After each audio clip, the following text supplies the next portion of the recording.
In today's show, the latest reporting around Malcolm Brogdon has the Blazers keeping the veteran point guard in Rip City. What does it mean if they do it? And is this a good idea? Welcome to Locked On Blazers. Let's get into it. You are Locked On Trailblazers, your daily Portland Trailblazers podcast. Part of the Locked On Podcast Network. Your team every day.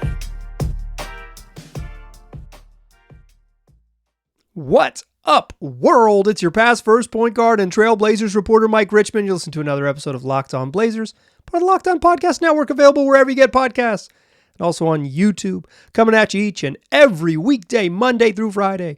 So make it a part of your daily routine. Make it your first listen. Tell your friends to do the same. It's Locked On Blazers, your team every day. In today's show, I have gone to the rumor mill and harvested the latest rumblings, the latest scuttlebutt from all across the league as it pertains to the Portland Trailblazers. And the latest reporting all centers around Malcolm Brogdon and the fact that the Blazers are maybe just straight up gonna keep him past the trade deadline. And after all of this speculation months long from the moment he arrived in training camp, Malcolm Brogdon won't indeed be traded. We'll round up the latest news, talk about an interesting nugget from Jake Fisher that the Blazers hope to be this year's Houston Rockets. That's an aspiration. We'll unpack that in the second segment. And then finally, I've been adamantly against keeping Malcolm Brogdon, and I want to advocate for the devil, someone who rarely needs advocates, but I want to just explore whether this might just be okay, because it's worth exploring the nuance. That's what we're going to do in today's show. Let's start with the latest news. Reporting from Mark Stein and Jake Fisher suggests that Malcolm Brogdon is sticking around. Let's start with the reporting from Mark Stein. Let's start with a little bit of context. Malcolm Brogdon has the $22 million contract for this season, and is under contract for next year. It's not like he's going to become a free agent this summer. It's not like the Blazers are going to lose him. If they don't trade him, he'll just still be on the team. That's not, or on the roster, I should say. So there isn't this sort of urgency, lose him type of thing. It's just that with the Blazers situation, with Anthony Simons and Scoot Henderson, and eventually Shaedon Sharpe, should he get healthy in the short, medium, or long term, have a lot of young guards that need playing time. When all four are healthy, it's probably just straight up too many guards to play. It reduces the effectiveness of Shaedon Sharpe because he doesn't have the ball in his hands, and you are sort of, organizationally committed to Scoot Henderson, and Anthony Simons is both better and younger than Malcolm Brogdon. So Brogdon seemed like the odd man out. And since the moment he got here, in fact, when the trade was first reported by Adrian Wojnarowski, he reported that the Blazers would look, we're going to keep Rob Williams, who came over in the Drew Holiday deal, but we're going to look to deal Malcolm Brogdon. And then Malcolm Brogdon pushed back against that in camp, said, I don't want to go anywhere. And then recently he told Jason Quick of The Athletic, I like it here. I don't want to be traded. Portland fits me, and I'm happy to be here. And yet, the speculation from the moment he arrived, and from Adrian Wojnarowski and from this podcast you're listening to right now, was that the Blazers not only should trade Malcolm Brogdon, but they had to. They had to, and I've been consistent that they have to. And now the reporting suggests that maybe they just aren't going to. And I'll unpack my feelings as the show goes along, but let's just start with sort of the factual reporting, and then we'll get into this sort of deeper opinion held and often shared right here. So Mark Stein, who writes the Stein Line, it's a Substack newsletter. It's great. Go subscribe. It's worth the money. Says that Brogdon has been lobbying to stay in Portland, and citing the recent story from Jason Quick that I just referenced in The Athletic, and even going as far to say, Stein says that Brogdon is hopeful that he could get a contract extension with the Blazers. If not trading Malcolm Brogdon is one thing, if they were to sign him to a contract extension, I really would lose my mind. It would just make no sense, because you just only have, it's like a, there's only so much guarantee of money and opportunity and minutes and chances to dribble you can distribute on one basketball team. It would be wild. But beyond the sort of contract extension stuff, Brogdon has been lobbying to stay. He likes it here. He wants to stay, as reported by Jason Quick, as stated by Brogdon since training camp. But the Blazers released a little preview of, what they call an ISO, like these little sort of character videos. They're really good. The Blazers do a really good job with them, and Brogdon was particularly good. And in that video, he said that he asked to be here. He wanted to be here. And when Joe Cronin came to him and said, "Hey, we could look to find you another home," he said, "No, please, let me stay here. I want to be here. I want to be somewhere where I'm valued as a veteran." All those things. But Stein reports, and I'm going to quote here. He says, "The prospect of a longer stay than anticipated in the Pacific Northwest for the 31-year-old has gained credence." That is Mark Stein, who does not write like a robot, like some others who break news in the world, in the NBA world. That is, that is Stein's way of saying, sounds like Brogdon ain't going anywhere. Very curious. Jake Fisher, someone, a young breaking news reporter. He's like my age. I don't know why I got to call him young. That's more about me than it is about Jake. But a breaking news reporter who works for Yahoo Sports and worked a couple other places, but currently for Yahoo, was on the Dunked On podcast. This one is behind a paywall. You got to go get it. But luckily for you, I fished it out. I'm going to read the big pertinent part, but go, if you want to keep sports journalism alive, sadly, you have to pay for 10,000 subscriptions. Maybe one day you won't, but this is how it works. Except Locked On Blazers, free every day wherever you get podcasts and also on YouTube. Jake Fisher on Nate Duncan's podcast on Dunked On Behind the Paywall said, and I'm going to quote here, the following. Portland is hoping to follow a pretty similar pathway to Houston this year. I think they want to be the Rockets this year, and I think Portland is also thinking we don't necessarily need to go out and sign Fred VanVleet and Dylan Brooks if we already have Malcolm Brogdon and Jeremy Grant.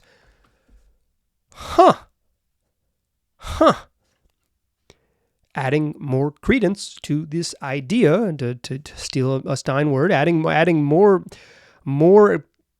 evidence, more data to the idea that the Blazers just straight up are not compelled to trade Malcolm Brogdon. I have long been of the opinion that they have to trade him and that it would be a mistake not to trade him, and I still feel that way. I think it would be, I don't think Malcolm Brogdon's trade value is going to rapidly increase. What's going to change is the sort of the factual situation regarding the marketplace. So in the third segment, I want to talk about the marketplace and what might shift. But I think what Jake Fisher hits on there is that the Blazers are pursuing being the Rockets this year, which is a team that added veterans to its young core and is attempting to be good. They're not tanking towards the bottom of the standings. They are in the middle. Let's unpack that Rocket stuff, because to me, that sounds bizarre, perhaps stupid, and perhaps motivated by something beyond basketball reasons. Let's talk about all that in the second segment. First, I want to wish you a happy Super Bowl to all who celebrate. It's the week of the Super Bowl. The big game is Sunday, and it's really, if you're someone who wagers on sports, it's the best betting day of the year. It really is. Maybe rivaled by the NCAA tournament's opening weekends, but in terms of a singular event, it doesn't get any better than the Super Bowl. So why not go to FanDuel.com/lockedon and get their latest deal, which is if you place a bet this week, $5 and you win any $5 bet that you are victorious on this week, they'll give you $250 in bonus bets to play around with. If I'm you, I get in early. I win a bet this week on something I know I can win. Bet a heavy favorite to get a victory. Bet on Blazers to beat the Pistons on Thursday after the trade deadline if you're really feeling froggy. But once you get those $250 in bonus bets, you can. There's just a cajillion different options for you to bet on the Super Bowl at FanDuel. You can bet on outright winners. You can bet on who wins each quarter. You can bet on who scores first. You can bet on any player to score an outright touchdown. You can bet on Travis Kelce to have more receptions than Deebo Samuel. You can bet on whatever you're looking for. You can parlay them all together to try to win big money. You can have a whole bunch of fun. So go take advantage. Make your $5 bet. Win your $5 bet. Get your $250 in bonus bets to play with, and then have a blast. As FanDuel, an official partner of the NFL. All right. So it sounds like the reporting from Mark Stein and from Jake Fisher is that the Blazers just are not are comfortable with keeping Malcolm Brogdon for a variety of reasons. One of the obvious ones, and we'll unpack it later, is maybe the market for Malcolm Brogdon just isn't very good, and I think that is a big sort of sticking point. Maybe that's the motivation is outside of their control to some extent. But what Fisher mentioned, and I think what is troubling me here, and kind of what's stuck in my craw, I think is the phrase I'm going to use. What's stuck in my craw right now is the idea that the Blazers want to be the Houston Rockets. What? What? What? The Houston Rockets are 23-26. They're in 12th place in the Western Conference. They are on, 11th place. The Warriors won. They're basically effectively tied, but we'll give them a generously 11th place in the Western Conference. They're 23-26. They're 11th place in the Western Conference, outside of the play-in. What kind of aspiration is that?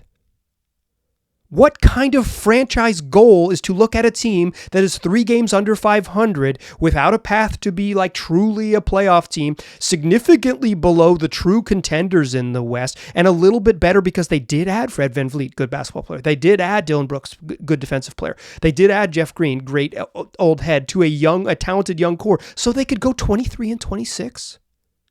And that's the goal? That's the team you look at and say, that could be us. Hey, Joe, look at them over there. That could be us. Oh, if we only had one more wish, we could be 23-26 and 11th in the West. What? What? The Rockets spent 3 years drafting in the top 5. 2021, 2022, 2023. 3 years in the top 5. Jalen Green, Jabari Smith Jr., Amen Thompson. Jalen Green might not be the guy, but I think Jabari Smith Jr. looks like a very good NBA player. And I'm a believer in Amen Thompson becoming a pretty darn good NBA player too. Jalen Green, if nothing else, mostly scores. Sometimes inefficiently, but he's playing his best basketball of late. No doubt about it. In addition to those 3 years in the top 5, they acquired enough other draft capital via trades of Russell Westbrook or Chris Paul and James Harden and Russell Westbrook and to have 3 other picks in the top 20 in those years. One, they traded future draft capital to acquire Alperen Şengün, who looks like a star. He's their best player. He's really stinking good. Tari Eason at 17 in 2022, and Cam Whitmore, who looks like he's going to be very good and one of the best picks in the draft at number 20. You'll recall the Blazers worked out 6 dudes for the 3rd overall pick, and Cam Whitmore was one of them, and then Cam fell to 20th. Whitmore, the 20th pick in 2023. So that's in 3 seasons, 6 picks in the top 20. The Blazers, in theory, are following a somewhat similar path.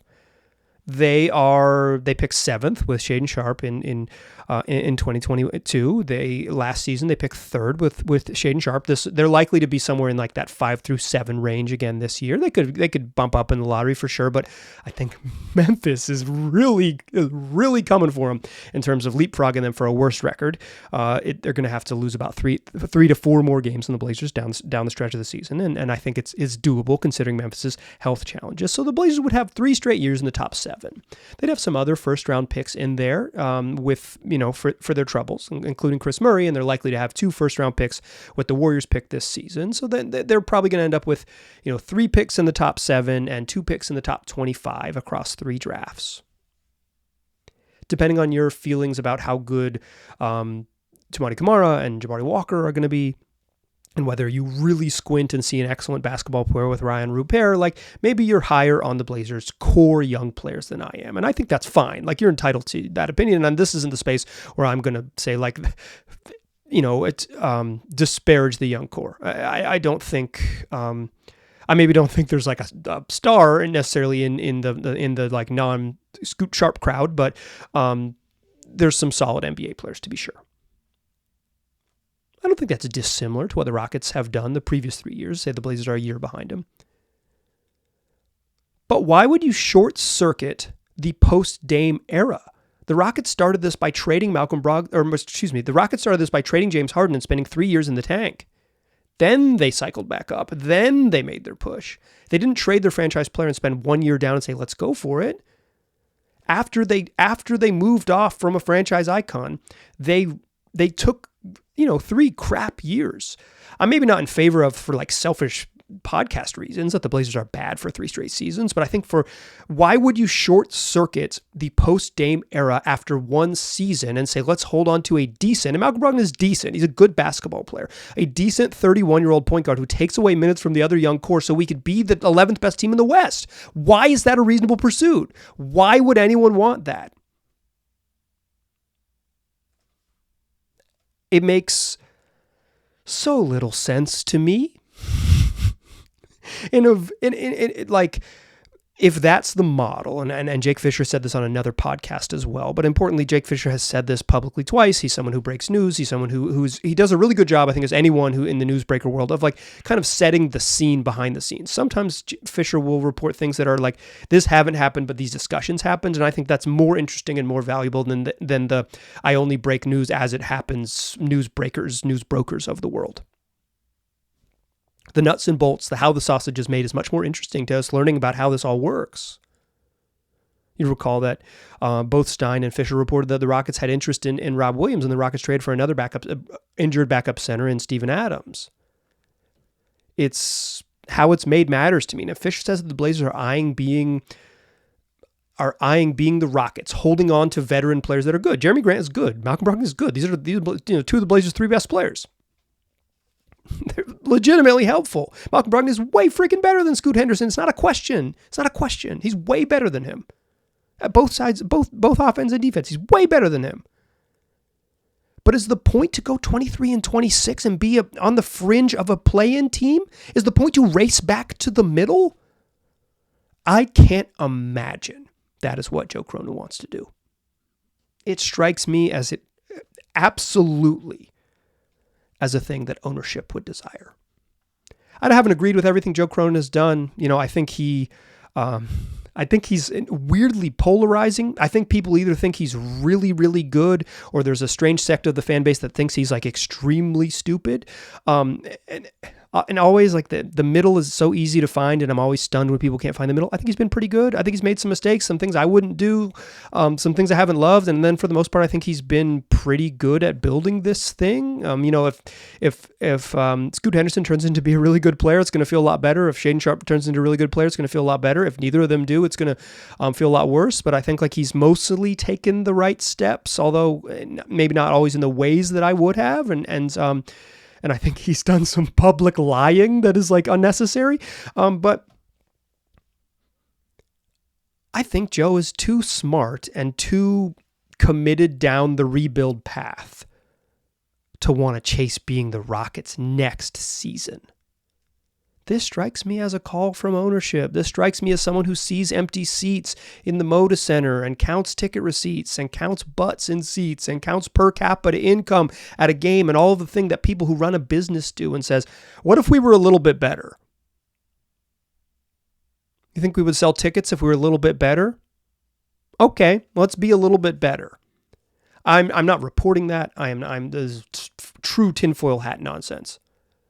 But that strikes me as something that comes from ownership, because it doesn't make any sense. Why would you want to be the Houston Rockets?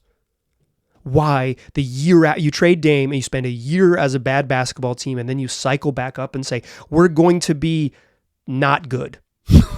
Our goal is to be not good. We're not going to be bad. We're not going to be good. We're just going to be squarely stuck in the middle. We are going to pursue that middle as strongly as we can. We're going to hold on to players that keep us in the middle because there is some virtue in being in the middle. What? I think it's okay to want to be okay. I think it's very right for fans to cheer for wins. Like I support it. If the Blazers were good, I wouldn't poo-poo them. If the Blazers were 23-26, the podcast would be more fun, and I'd have more listeners, man. I have more money in my pocket. I am not poo-pooing wins. I'm poo-pooing the logic that would chase those wins. What? Seems beyond stupid to me. Like a kind of a next level of stupid I can't quite grasp. But why not? The devil rarely needs advocates. But I am bravely going to advocate for them now. Join me in the third segment, and I will tell you why. Maybe this is fine. Maybe this is fine. Maybe this is totally fine, and this is the right thing to do, and this is just a totally reasonable approach to the situation, and wanting to be 23 and 26 is a totally cool aspiration that you should be rooting for in the first 49 games next season. That's what I'll tell you all about in the third segment. Join me there. First, I want to tell you that this episode and this show is sponsored by BetterHelp. Therapy can help you for whatever you're going through. Talking to a therapist can be a way to develop tools to become the best version of yourself. Whether you are dealing with an acute traumatic event, a major trauma in your life, and you want to talk to a therapist, or you're just looking for the daily help you need, that routine maintenance to get you through the day and to give you the tools to be the best version of yourself. If you're thinking about therapy, give BetterHelp a try. Therapy can be different for everyone. Many of us have bigger problems than our favorite sports team aspiring to be 23 and 26, and it's important to get things off your chest every once in a while. And BetterHelp is entirely online. It's designed to be flexible and suited to your schedule. Visit BetterHelp.com/LockedOnNBA to get 10% off your first month. That's BetterHelp, HELP.com/LockedOnNBA. Still a pass first point guard. I'm still Mike Richmond. You are still listening to Locked On Blazers. I earnestly don't think I understand the logic coming from, reported by Yahoo Sports' Jake Fisher, a reporter I trust, implicitly, and also now that you hear me say it in the podcast, explicitly. But what if let's flip it for a second. Allow me to, one of the things I try to do on this podcast is, if I feel a certain way, I tell you how I feel. But I also want to offer you nuance. I want to offer you understanding. I want to give you the logic behind things, because just screaming, I don't get it, doesn't actually make you smarter. And my goal for you listening to this podcast is you to feel like a smarter fan. So what if they don't trade Malcolm Brogdon on Thursday? You're listening to Tuesday, February 6th show, where the deadline is noon on Thursday. So it's a coming. What if they don't, over the next 2.5 days, trade Malcolm Brogdon? What if they don't? I won't particularly like it, but I don't think it would be, as I mentioned in a podcast I recorded last week, it was Friday's episode of last week, it's not the end of the world. It's not the end of the world. It's not what I would do, but it's not the end of the world. If Shaedon Sharpe's not healthy down the stretch of the season, you need 3 guards to play. They need guys who can handle the ball. It's only if they have 4 fully healthy guards that Malcolm Brogdon becomes this untenable logjam. And moving forward, having Malcolm Brogdon on the team past the trade deadline doesn't mean that you need to, he's on the roster in the fall. It means that you just get a chance to sort of revisit the market in the off season. And maybe it's the market. Maybe right now, I think the long guessed on the, speculated price for Malcolm Brogdon on this particular podcast was a protected first round pick. And I thought that, when Terry Rozier was traded for basically expiring money and protected first round pick, I pointed to that and said, that's about the market I expect for Malcolm Brogdon. That's the market setter. And, maybe they can find it out there. You're not going to get that intriguing young player. You're not going to get a young prospect, but you might get a draft pick.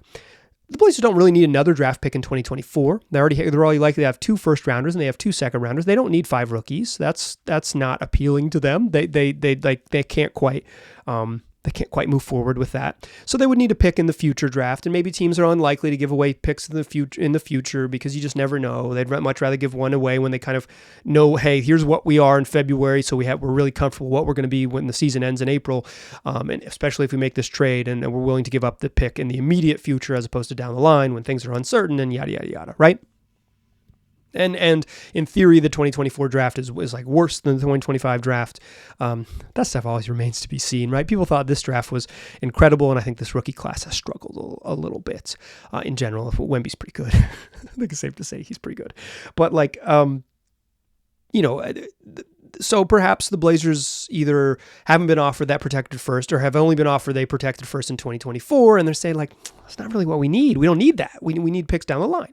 So maybe you end up when you get these negotiations, and obviously deadline spur actions, we'll see what happens when they get there, but maybe it's the money to make it work in a couple second round picks. That's probably not appealing enough to trade Malcolm Brogdon. Maybe the market is dictating that you hold on to him. I think that would be a reasonable response. I don't think you have to. Malcolm Brogdon doesn't need to be traded so poorly that you take a bad deal, right? Certainly don't extend him as maybe he wants. Everyone wants more money. I get it. I want more money too. That's why I'm rooting for the Blazers to go 23-26 next year. So I get 800 more listeners an episode or something like that. Maybe less. But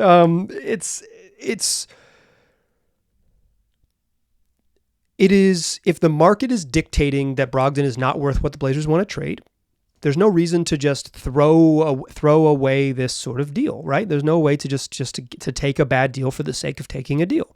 They can wait till the summer. And if they wait till the summer, according to Bobby Marks of ESPN, a third of the league is going to be over the first apron with 5 teams already projected to be above the second apron. Those are like CBA terms that we don't need to get too deep into, but the first apron limits some of what you can do as a team. It puts some financial constraints on what you can do with roster building. And the second apron is very restrictive. And in fact, there are punishments that push you to the back of the draft. You can't trade future draft. If you're in the second apron team, if you're an expensive team for 3 out of 5 years, you get dropped to the back of the draft, just like naturally pushed or unnaturally pushed. To the back of the draft. You can't trade draft picks. You can't sign players on buyouts who were making more than the minimum, or more than mid-level. But you gotta, it really limits. You can't take back more money in trades. You can't. You can only take back 110% versus 125%. There's a bunch of different little steps of being over the apron. And if 10 teams are over that, and there's this new restrictive punishments, and plus all the teams that are, the apron is like a line above the tax line. So there'll be even more teams that are tax teams already. Maybe the Blazers can wait until the summertime with the new CBA clicking in. And, some teams are going to underachieve in the postseason. Some teams are going to overachieve. And that always changes the appetite for ownership to either take on more money or, oh my gosh, we have to figure out how to be less expensive. And the Blazers perhaps in that marketplace could facilitate a better deal for Malcolm Brogdon than what is available to them right now. If the current market is underwhelming and you think your read on the situation is that a third of the league is going to be in those punitive levels of the first or second apron, then maybe you can holding on to Malcolm Brogdon, his salary slot of $22.5 million could provide some value down the line. The issue is that the Blazers are a tax team as they stand right now. If they don't trade Malcolm Brogdon and they just move into next year with the 12 players under contract, this is assuming that they don't waive Jabari Walker or Timothy Kamara, which I think is a pretty safe bet that they're not going to outright waive them. 12 players under contract right now, plus adding 2 rookies, that they're in the tax right there with 14 players. That's not even accounting for the 2 second-round picks. They're a team that's going to be up against it. I think there is no chance the Blazers, even with their aspirations to go 23-26 in their first 49 games, there's no chance that they're a tax team next year. That would be outrageous, based on what we sort of know about this team so far. And also, bad teams probably shouldn't pay the tax because you want to pay the tax when you're good and you don't want to start the clock, et cetera, et cetera. And eventually, every good team pays the tax. That's just to compete in the league, you have to have an expensive roster. And we will kind of see in the early stages of this new CBA how much those punitive measures create a market for moving around salary in the summertime. So perhaps this is fine. Perhaps the market is not there for Brogdon and there's a better market in the future. And the new CBA world of the summer will allow the Blazers to get there. And moreover, or finally, Malcolm Brogdon's good. And having good players on the team is helpful because you'll be a little bit better. And the Blazers don't want to be god-awful, I guess. They don't want to be they had a stretch in January where they were really bad. And they've been a little more competitive recently. They're not trying to chase wins necessarily, but they're not going to catch the truly terrible teams in the league. And I think they're comfortable finishing in that, 6th or 7th worst record in the NBA. And they'll just figure it out from there with a 6th or 7th worst record in the NBA. It's not a problem with keeping good players. I kind of reject the notion, this is straw man stuff, but that's why I'll put it at the end. I kind of reject the notion that Malcolm Brogdon's leadership is too valuable to get rid of. The Blazers have spent the last 2 years after the trade deadline actively mocking the value of basketball, making up injuries for veterans and playing down the stretch with 10-day guys they sign off the street with no intention to be part of the future in any meaningful way. They don't give a crap about these last games. Don't let them lie to you. They might this year care a little bit more, but like the idea, like Malcolm Brogdon has done his thing in terms of valuable leadership. You can't tell me the Blazers actually care about games after the All-Star break. I've watched them play them the last 2 years. They don't. Like, they held Dame and Jeremy out because it snowed too much one day. And then they just like made up injuries whole cloth for 2 straight years. Like, there is no sort of sanctity of the game for this team over the final 25 games of the season. I rejected outright that Malcolm Brogdon is going to have some sort of magic. The leadership Malcolm Brogdon has done will be completed as far as the Blazers are concerned by the time you get to the trade deadline. The value he brings as a leader will be there. And you can trade for an older person. Like, you can trade for a veteran on an expiring deal and they can provide leadership if that's something you're worried about. Like, you can trade back for, you can find a deal that nets you a vet in it, right? Like if that's something, if that sort of institutional knowledge is something you desire. It's not black and white. You don't have to choose one way or the other. You can porque no los dos. Like you can choose both if you'd like. So kind of seems like, much to my chagrin, that it might be a quiet deadline for your Portland Trail Blazers. And to that I say, oh, frig. It's a family show. Oh, frig. But I'll have you covered regardless. I will keep scouring the rumor mill and listening to podcasts behind paywalls and learning everything I possibly can learn to bring it to you right here, free and in front of the paywall. Just with some ads you got to sit through. You'll be all right. I promise you. That's what we do. 5 days a week. Very good podcasts. Also on YouTube. Tell your friends about the program. We'll come back and do it tomorrow. All week long. 5 days a week. I appreciate you listening. I'll talk to you soon.